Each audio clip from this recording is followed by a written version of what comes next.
Hi everyone! Kamusta kayong lahat? Welcome to my YouTube channel, Vivian Casey. So for today's video, it's a day in my life as Filipina wife here in South Africa. So a lot of people asking me what I'm doing here in South Africa kung wala akong trabaho. So today, I will show you yung daily routine ko, errands and activity na ginagawa ko dito sa South Africa. So in the morning, I wake up at least 9 a.m. Yes, I know, tanghali na yon para sa karamihan.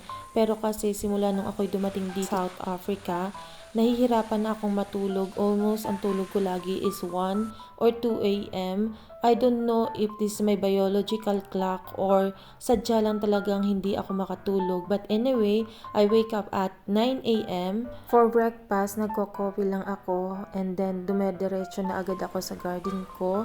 Naglilinis, nagdidilig, and then nagtatanggal ng mga kung ano-ano at naglalagay ng compost soil as nakikita ninyo dito sa aking mga halaman. Matatapos ako dito siguro mga 10:30, just exact time para asikasuhin ko naman yung aking ginagawa sa online o sa aking computer. And very different ito sa routine na nakasanayan ko sa Pilipinas. Kasi sa Pilipinas, 6 a.m. pa lang gising na ako. And then, uuwi ako is 5:30 or 6 p.m. as well. And very busy ako sa Pilipinas. So, dito sa South Africa, hindi ganun ako ka-busy kasi nga wala akong work. At dahil hindi pa rin talaga allowed ako mag-work, so mas marami akong time. So it means free time, more akong may time mag-isip at medyo na-stress ako at na-homesick, which is why nag-decide talaga ako na do something na hindi ko talaga kinasanayan. Kaya ayan, naisipan ko mag-garden. Nung una talaga, puro palpak yung garden ko kasi hindi siya nabubuhay at hindi ko alam kung anong tamang plants ang itatanim ko sa panahon dito. Dahil nga dito ay may 4 na panahon.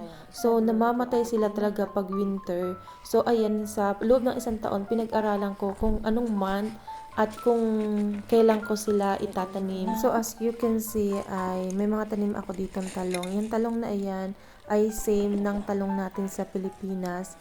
Nakakuha ako ng binhi ay sa isang Pilipina na nakatira na rin dito sa South Africa. Kaya napakaswerte ako, nakakain ko yung mga gulay na mayroon din tayo sa Pilipinas, which is nakaka-help siya na mabawasan talaga yung homesickness. Ayan, pagkatapos ko maglagay ng compost soil ay nagdilig na rin ako dahil mainit dito sa South Africa. Summer dito at ang kanilang heat ay umabot ng 34 at medyo dry sila. So ayan nga, pati yung aso ko na si Sammy nakikijoin talaga sa pagdidilig, ang kulit. At gustong gusto rin mabasa niya kasi nga medyo mainit.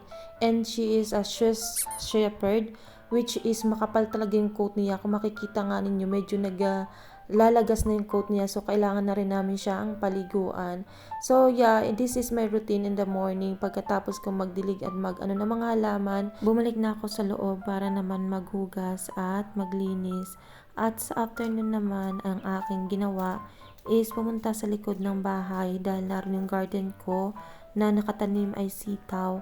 At kailangan ko manguha ng sitaw dahil may dadating akong friend na Pilipina rin at ibibigyan ko siya ng sitaw dahil sobrang ang dami to, halos araw-araw ay may bunga. So mas mabuti nang i-share sa kapwa natin Pilipina dito dahil kahit papaano miss din nila ang pagkain Pilipino. Kaya sharing is caring, 'di ba? O at pagkain naman to kaya dapat lang talaga i-share.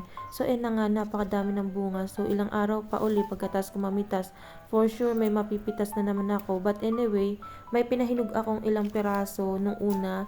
Pero nagustuhan din nga ng biyanang ko ito. Kaya ang ginawa ko, yung una pinahinog ko, binigay ko na sa kanya.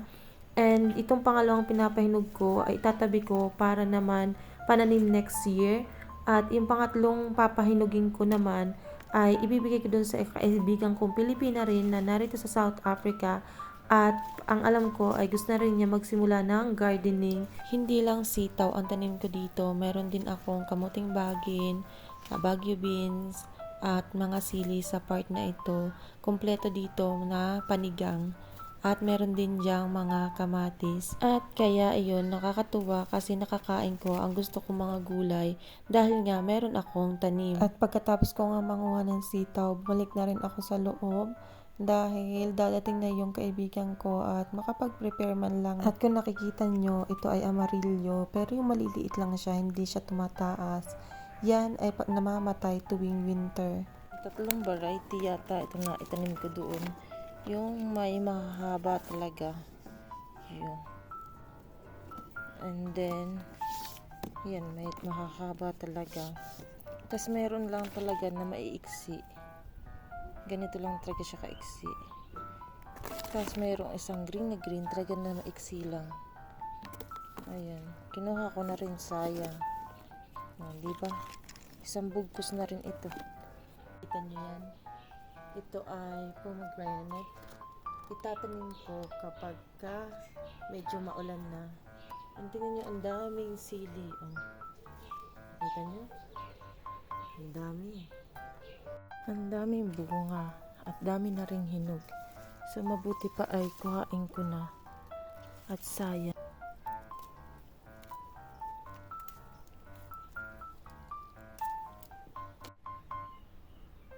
At yan yung napitas ko sa garden na sili at sitaw. Dumating na nga yung aming bisita at hindi na rin ako nakapag-video at naging busy na nga. And umalis na sila at naiwanan sa akin itong gift nila for December. Thank you so much. She's also a Filipina na dito na naninirahan sa South Africa.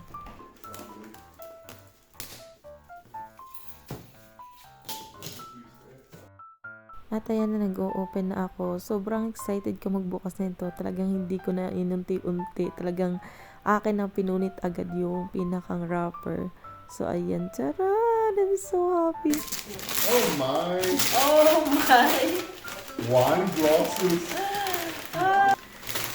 It's a wine glass. She said it's a Christmas Yeah. gift. Shame, we didn't even get him anything. Yeah.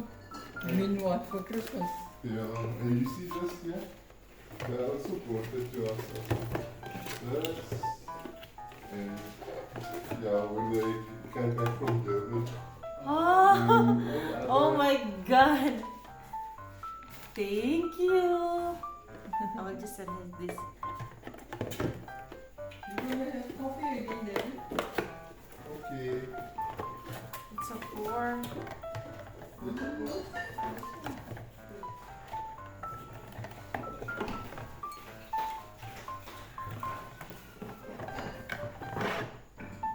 It's a four. What you call this? They didn't even eat the wine, it's so full. Yeah, they have late lunch. Maybe they each one ate one.